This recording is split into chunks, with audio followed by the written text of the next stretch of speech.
देश से है प्यार तो हर पल ये कहना चाहिए,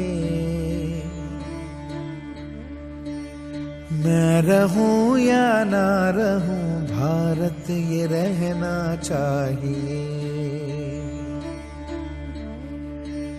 सिलसिला ये बाद मेरे यूं ही चलना चाहिए, मैं रहूं या ना रहूं भारत ये रहना चाहिए। तो बांटने तोड़ने की कोशिश करता है। इस देश को कोई भी शक्ति तोड़ नहीं सकती है, बांट नहीं सकती है। पूरा का पूरा ऑपोजिशन एक साथ हमारी सिक्योरिटी फोर्सेस के साथ और सरकार के साथ खड़ा है।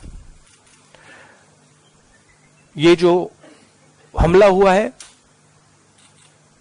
ये हिंदुस्तान की आत्मा पर हमला हुआ है।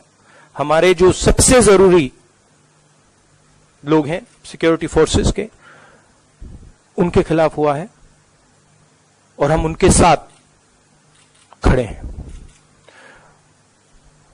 जिन लोगों ने ये किया है उनको ये नहीं लगना चाहिए कि वो इस देश पर इतनी सी भी चोट पहुंचा सकते हैं। उनको मालूम होना चाहिए कि ये देश इन चीजों को भूलता नहीं है। आपके कोई सवाल हो?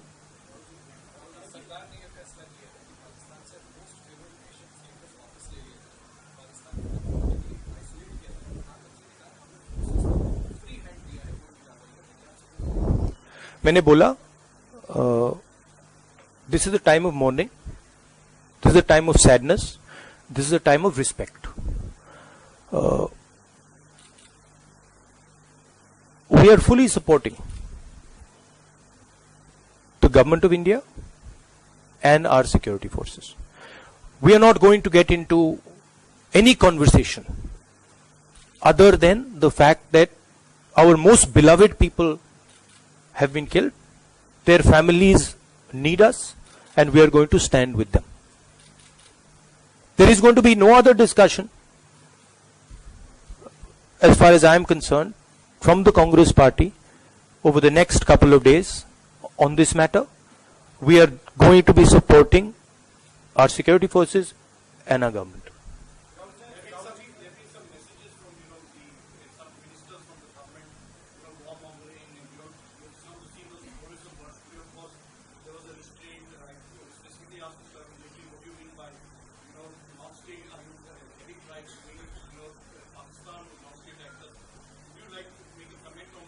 I don't want to get into these comments. I am very clear. I am hurt. Every single Indian person is hurt. हमारे दिल में चोट पहुंची है और हमारे जो सिक्योरिटी फोर्सेस के लोग हैं और उनके परिवारों से मैं कहना चाहता हूं, उनके बच्चों से मैं कहना चाहता हूं, उनके भाई बहनों से मैं कहना चाहता हूं कि हम आपके साथ खड़े हैं और हमारी पूरी शक्ति आपके साथ है। साथियों, पुलवामा हमले के बाद अभी मनस्थिति और माहौल दुख के साथ आक्रोश से भरा हुआ है। ऐसे हमलों का देश डटकर मुकाबला करेगा। यह देश रुकने वाला नहीं है। हमारे वीर शहीदों ने अपने प्राण की आहुति दी है और देश के लिए मर मिटने वाला हर शहीद दो सपनों के लिए जिंदगी लगाता है।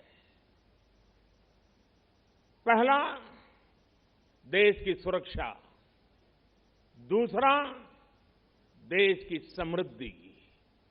मैं सभी वीर शहीदों को उनकी आत्मा को नमन करते हुए, उनके आशीर्वाद लेते हुए मैं फिर एक बार विश्वास जताता हूं कि जिन दो सपनों को लेकर के उन्होंने जीवन को आहूत किया है, उन सपनों को पूरा करने के लिए हम जीवन का पल पल खपा देंगे। समृद्धि के रास्ते को भी हम और अधिक गति दे करके, विकास के रास्ते को और अधिक ताकत दे करके हमारे इन वीर शहीदों की आत्मा को नमन करते हुए आगे बढ़ेंगे।